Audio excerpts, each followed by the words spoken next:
The process of window blind is done from the bundle roll by first cutting the blind into the room size of the measurement given to the producer.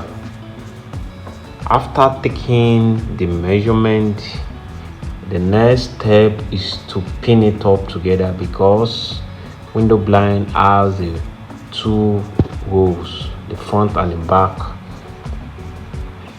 The next step after pinning the two blind together is to cut the accessories, the wheels, the roller, the back cover and the down roller.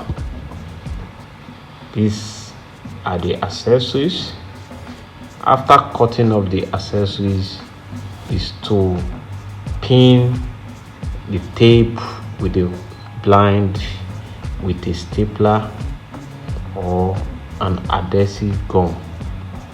This will make the roller to take the blind up or down.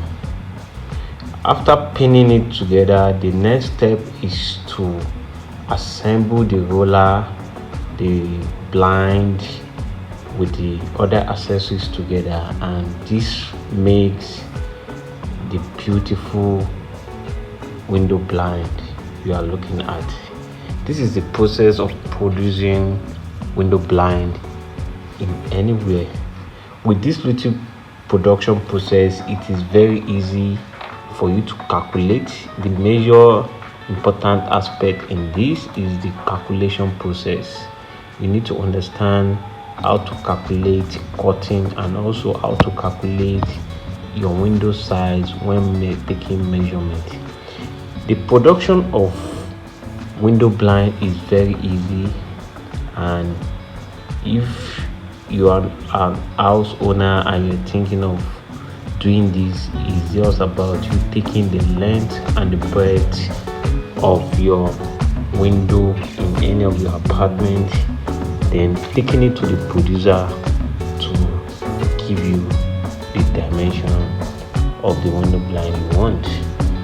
So this is how window blind, the day and night, the sunscreen are all produced in Lagos, Nigeria, even all over the world. This is the basic process of how window blind